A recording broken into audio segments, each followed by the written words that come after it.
نحمده ونصلي ونسلم على رسوله الكريم أما بعد فأعوذ بالله من الشيطان الرجيم بسم الله الرحمن الرحيم صدق الله العلي العظيم رب العالمین ہمیں نور قرآن پاک سے منور فرمائے، آمین۔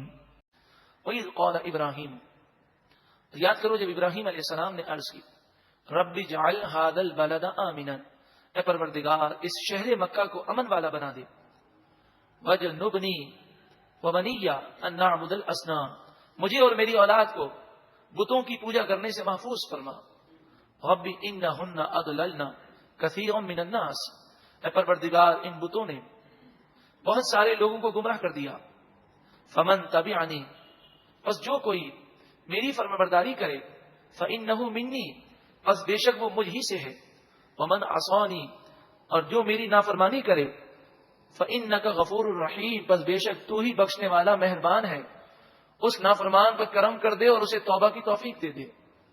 ربنا، اے ہمارے رب، انی اسکنت من ذریتی، میں نے اپنی اولاد میں سے حضرت اسماعیل کو چھوڑ دیا، بواد غیر ذی زرع، ایک ایسی وادی میں جو بنجر ہے، ریگستان ہے، جس پہ کھیتی نہیں اگتی، عند بیتک المحرم، تیرے مکرم اور معظم گھر خانہ کعبہ کے نزدیک۔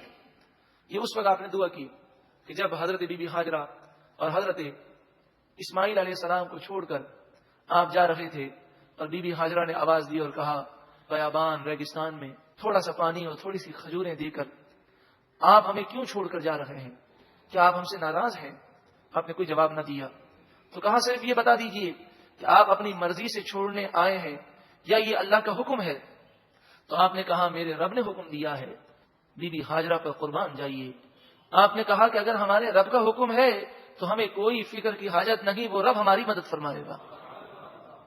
اس موقع پر آپ جب اپنے شیر خوار دودھ پیتے بچے کو چھوڑ کر ریگستان میں چھوڑ کر آپ جا رہے تھے، تو اس موقع پر آپ نے یہ دعا کی، اے پروردگار تیرے بھروسے پر اور تیرے حکم پر ایک ویران سرزمین پر میں نے اپنے بیٹے اسماعیل کو اور میری زوجہ بی بی ہاجرہ کو چھوڑ دیا ہے۔ یہ کیوں چھوڑا تھا؟ یہاں پر آبادی ہوگی اور یہ شہر آباد ہو جائے گا۔ طوفان نوح کے بعد مکہ مکرمہ آباد مکمل نہ ہو سکا، اور اس وقت تک یہاں پر آبادی نہ تھی۔ نیک صالحین لوگ آتے اور خانہ کعبہ کی جو جگہ تھی، اب وہاں عمارت نہ تھی کیونکہ طوفان نوح میں وہ عمارت اٹھا لی گئی تھی، تو ایک ٹیلا تھا، تو نیک صالح لوگ اس کے گرد وہ طواف کرتے، لیکن یہاں کوئی آبادی نہ تھی۔ ربنا، اے ہمارے رب، لیقیموا الصلاۃ، یہاں اس لیے آباد کیا تاکہ لوگ نماز قائم رکھیں، یہ گھر آباد ہو، یہ شہر آباد ہو، لوگ تیری عبادت کریں۔ فاجعل افئدۃ من الناس تہوی الیہم، پس لوگوں کے دل ان کی طرف مائل کر دے، قربان جائیے۔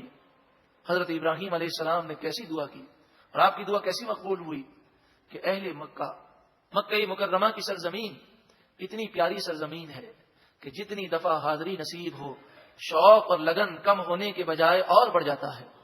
اللہ اس مبارک سرزمین کی، مکہ مکرمہ اور مدینہ منورہ کی بار بار با ادب حاضریاں ہم سب کو نصیب فرما، وارزقہم من الثمرات، اور انہیں پھلوں سے روزی عطا فرما۔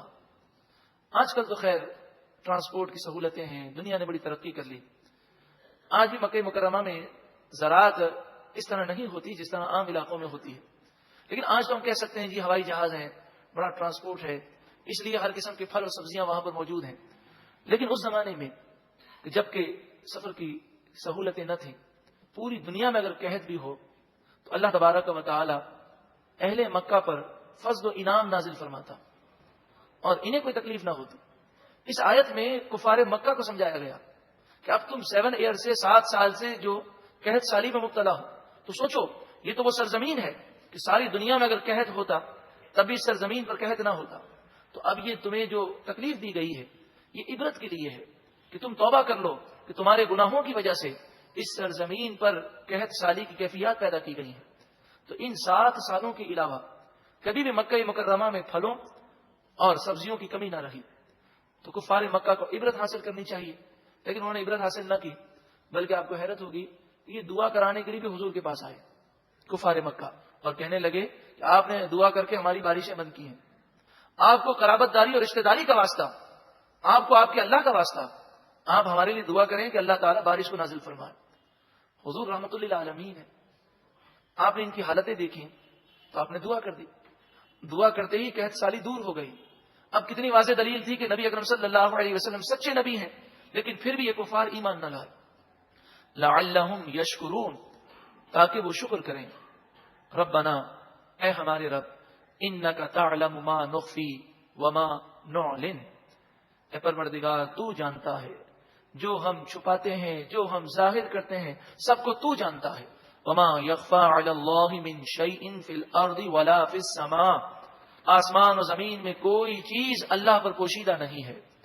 الحمدللہ الذی، اللہ کا شکر ہے، اسی کے لیے حمد ہے. وہب لی علی الکبر اسماعیل و اسحاق، جس نے مجھے بڑھاپے میں حضرت اسماعیل اور حضرت اسحاق عطا فرمائے. آپ کی عمر 90 سال سے اوپر تھی تو آپ کو اسماعیل علیہ السلام عطا کیے گئے، اور پھر اس کے 14 سال کے بعد حضرت اسحاق علیہ السلام عطا کیے گئے. ان ربی لسمیع الدعاء، بے شک میرا رب ضرور دعاؤں کو خوب سننے والا ہے. رب اجعلنی، اے میرے رب تو مجھے قائم و دائم رکھ. مقیم الصلاۃ، نماز قائم کرنے والا بنا. ذرا غور تو کریں، اس تھوڑے سے قرآن کے حصے میں 3 مرتبہ نماز کا ذکر ہے، اور نماز کس قدر اہم ہے کہ حضرت ابراہیم علیہ السلام ہمیشہ نماز کی پابندی کی دعا کر رہے ہیں. اے پروردگار مجھے نماز قائم کرنے والا بنا. ومن ذریتی، اور میری اولاد میں سے بھی ایسے لوگ پیدا فرما جو نماز کو قائم رکھیں. ربنا، اے ہمارے رب، وتقبل دعا، تو میری دعاؤں کو قبول فرما. ربنا اغفر لی، اے پروردگار میری مغفرت فرما. وہ تو بخشے بخشائے ہیں، یعنی ان سے تو کوئی گناہ ہو ہی نہیں سکتا، وہ تو معصوم ہے. ہماری تعلیم کے لیے ہمیں یہ سکھایا کہ اس طرح دعا مانگی جائے. ربنا اغفر لی، اے پروردگار مجھے بخش دے. ولوالدی، اور میرے والدین کو بخش دے. وللمؤمنین، اور مومنوں کو بخش دے. یوم یقوم الحساب، اس دن بخشش فرما جس دن حساب قائم ہوگا. اس رکوع میں 2 باتیں بہت توجہ ہمیں کرنے کی ضرورت ہے. ایک تو یہ ہے کہ حضرت ابراہیم علیہ السلام نے اللہ کی خاطر، اللہ کے حکم کے لیے اپنی زوجہ کو اور اپنے صاحبزادے کو قربان کیا. کہ ویران ریگستان میں چھوڑ دینا، یہ بظاہر تو کسی کو ہلاک کرنا ہو تو ویران میں ریگستان میں ڈال دیا جائے، لیکن اللہ کے حکم پر آپ سب کچھ کرنے کو تیار تھے، اور اللہ نے ان کی مدد فرمائی. حضرت ابراہیم علیہ السلام کی سنت، آپ کا انداز، آپ کا طریقہ ہمیں یہ سکھاتا ہے کہ ہماری زوجہ ہو کہ ہمارے ماں باپ ہو، ہماری اولاد ہو کہ ہمارے بھائی بہن ہو، ہمارا کوئی بھی رشتہ دار ہو، اللہ کے حکم کو سب سے بڑی فوقیت ہونی چاہیے. اور ان کی خاطر ہم دین سے دور نہ رہیں، ان کی خاطر ہماری نمازیں قضا نہ ہوں، ان کی خاطر ہماری جماعت نہ چھوٹے، ان کی خاطر ہم حرام نہ کمائیں. اور دوسری بات بتائیے، ابراہیم علیہ السلام نے جب یہ دعا کی تو یہ وقت کون سا تھا؟ جب ابراہیم علیہ السلام کی یہاں حضرت اسماعیل علیہ السلام کی ولادت ہو چکی تھی. آپ کی عمر 100 سال سے اوپر تھی، اور قرآن مجید فرقان حمید یہ بیان کر چکا کہ مشرک کے لیے مغفرت کی دعا کرنا یہ بھی کفر ہے. مشرک کے لیے، کافر کے لیے مغفرت کی دعا کرنا کیا ہے؟ کفر ہے. ابراہیم علیہ الصلوۃ والسلام کہ اگر والد مشرک ہوتے، کافر ہوتے تو کیا آپ یہ دعا کرتے؟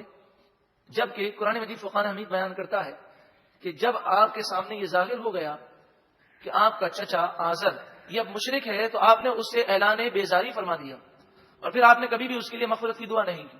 تو اب 100 سال کی عمر کے بعد اس موقع پر آپ یہ دعا کر رہے ہیں، ولی والدیہ، میرے والدین ماں باپ کی مغفرت فرما.